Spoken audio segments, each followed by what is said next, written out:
Lever toutes les incompréhensions sur la question cruciale des accords de partenariat économique avec l'Union européenne auprès des entreprises locales et leur proposer des pistes pour rester compétitives. Tel est l'objectif de la 5e édition de e-Talk tenue le 6 octobre 2016 à Douala. Aujourd'hui, les accords de partenariat économique APE, comment s'y prendre efficacement est le thème autour duquel l'organisation patronale Entreprises du Cameroun ECAM, initiatrice de l'événement, a articulé les échanges. Des échanges qui partent du constat unanimement reconnu selon lequel les APE en l'état sont largement défavorables aux entreprises locales. C'est donc conscient de ce déséquilibre flagrant entre les entreprises étrangères et celles locales que le gouvernement a décidé de créer un bureau de mise à niveau des entreprises locales à l'effet de répondre aux défis de la compétitivité avec l'Union européenne. Le bureau de mise à niveau a été mis à leur disposition pour que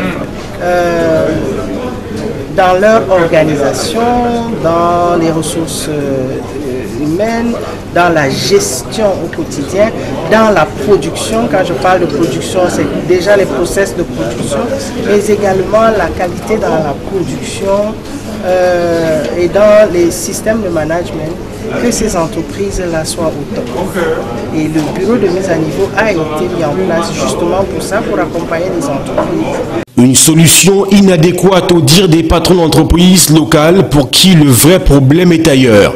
C'est pas ça le problème. Mon entreprise n'a pas besoin de mise à niveau. Beaucoup d'entreprises comme les miennes au Cameroun sont à niveau sur le plan industriel. Elles ont besoin de marché. Elles ont besoin de marché au Cameroun. Mais aujourd'hui, le Cameroun est le premier avec une fiscalité non adaptée, avec une politique, je dirais, d'investissement inappropriée. Il est à noter que l'accord de partenariat économique APE d'étape avec l'Union européenne est entré en vigueur depuis le 4 août 2016 et alimente chaque jour un peu plus les incompréhensions au sein des entreprises sur l'opportunité d'une telle démarche au vu de la faiblesse du tissu économique local.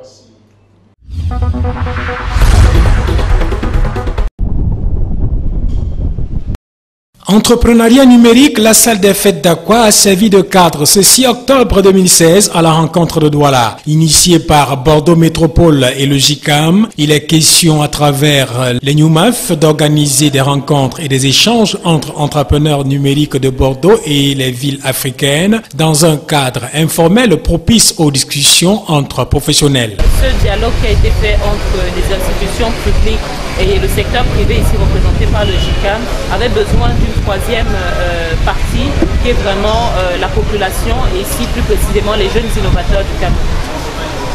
À l'occasion de ces rencontres numériques Bordeaux-Afrique, il est lancé le programme de résidence entrepreneuriale Bordeaux-Afrique avec pour objectif de créer des liens économiques nouveaux vers des petites entreprises africaines ayant besoin des liens avec un écosystème dynamique et créer des parcours, des liens entrepreneuriaux et surtout des valeurs économiques avec d'autres territoires. Et Bordeaux Métropole entendent accompagner d'abord les acteurs du patronat camerounais et à travers eux la jeunesse camerounaise pour à la fois connecter avec leurs homologues bordelais, créer des startups, les développer, les accélérer et en même temps aussi favoriser des opportunités d'affaires.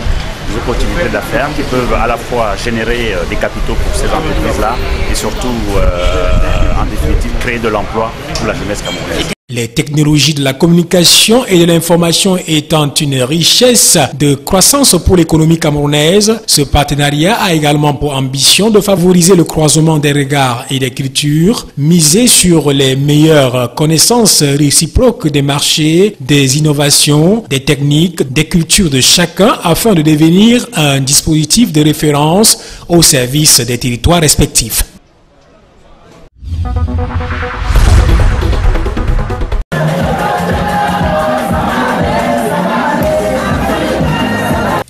C'est sur le thème « Valorisons les enseignants, améliorons leur statut » que s'est célébré au Cameroun la 23e édition de la Journée mondiale des enseignants. Un thème évocateur qui met en exergue la valeur de ces hommes dépositaires du savoir qui forgent et bâtit la société. L'exposé inaugural du gouverneur de la région du Nord a permis ce jour aux uns et aux autres de mieux comprendre la valeur des éducateurs ainsi que les sacrifices consentis par ces derniers dans la formation des hommes. À Garoua, la commémoration de la journée consacrée aux enseignants non seulement était meublée de messages de reconnaissance envers l'enseignant, mais aussi riche en sons et couleurs. Au menu des festivités, les invités ont vibré au rythme des danses du Nord et d'ailleurs, la remise des médailles et des palmes académiques à plus d'une centaine d'enseignants constitue un des temps forts de la journée. Tout en reconnaissant les difficultés dans lesquelles travaillent ces hommes et femmes, le gouverneur de la région du Nord, Jean Abatédi, dans son discours, a émis le vœu d'un investissement intérieur en faveur de l'enseignant afin de perpétuer son effort tout en rendant un vivant hommage à ceux-là qui ont toujours eu la volonté et la détermination de construire la relève. C'était aussi l'occasion de demander aux responsables régionaux de se pencher sur les problèmes de regroupement familiaux qui souvent constituent un facteur qui disloque les familles et empêche à ces derniers de bien s'acquitter de leurs responsabilités. La visite des stands marquait la fin de la cérémonie officielle, laquelle a donné lieu à des réjouissances populaires.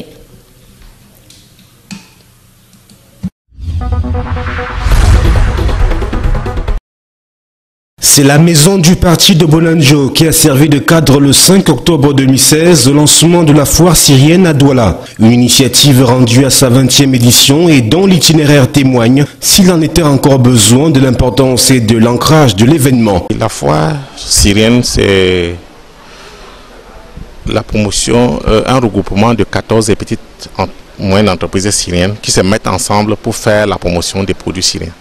Voilà à peu près le label foire syrienne.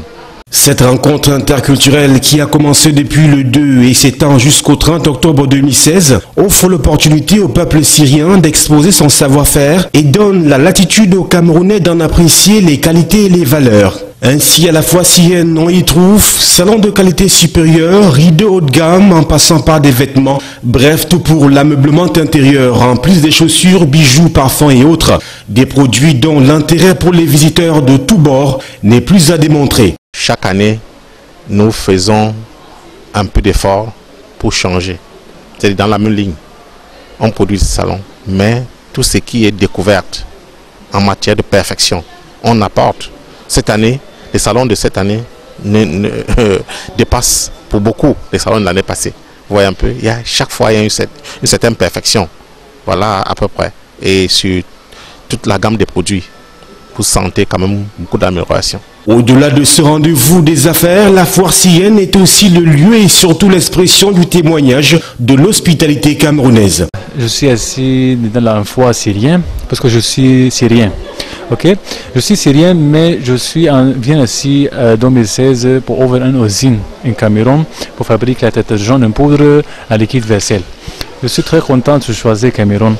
En fait, parce que le Cameroun, c'est un pays un peu encore économique stable, c'est bon entre le monde, et la sécurité je suis très content pour aussi la sécurité très bien.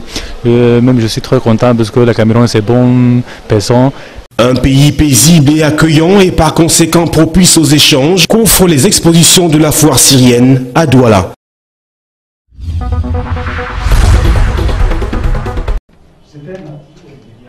Le cheptel camerounais, riche et diversifié, est constitué de 6 millions de bovins, 7 millions de petits ruminants et environ 2 millions de porcins. Notre pays compte par ailleurs 50 millions de volailles, dont 25 millions de poules traditionnelles, 18 millions de poulets de chair, une douzaine de couvoirs, 210 000 de sujets parentaux chairs, 90 000 de parentaux pontes et plus de 5 millions de poulets pondeuses, avec à la clé une grande diversité biodiversité en espèces dites non conventionnelles. Le volet relatif à la pêche affiche des atouts importants pour l'aquaculture dont le potentiel de production est estimé à 170 000 tonnes par an. Toutefois, de très facteurs influençant négativement la rentabilité des exportations et l'entreprise camerounaise, au nombre desquelles la multiplication des acteurs intermédiaires, la faible productivité, le difficile accès au marché et la qualité des intrants et semences. Pour rendre plus compétitifs les produits issus du sous-secteur agropastoral au Cameroun, le gouvernement, à travers le ministère des Pêches et des Industries animales, a mis en œuvre des stratégies de développement des productions animales et halieutiques en cohérence avec le document de stratégie pour la croissance et l'emploi, aux fins de favoriser le développement des compétences et les partenariats publics-privés dans la dynamique de chaîne de valeur des filières susmentionnées.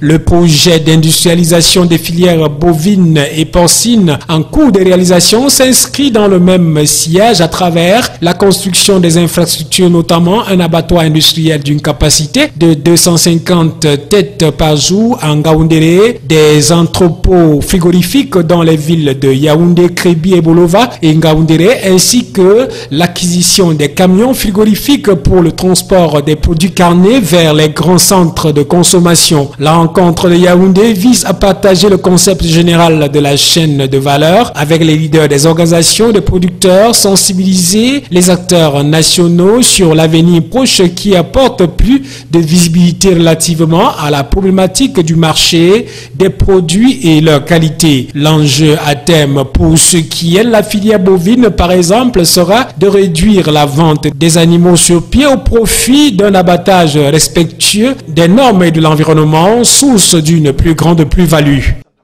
C'est une rencontre qui vise à sensibiliser les producteurs nationaux sur le concept de chaîne de valeur. Et il y a une entreprise qui se positionne, qui veut investir au Cameroun et qui se positionne dans la grande distribution. Et il s'agit donc de sensibiliser les acteurs nationaux pour valoriser nos produits du terroir et avoir accès au marché.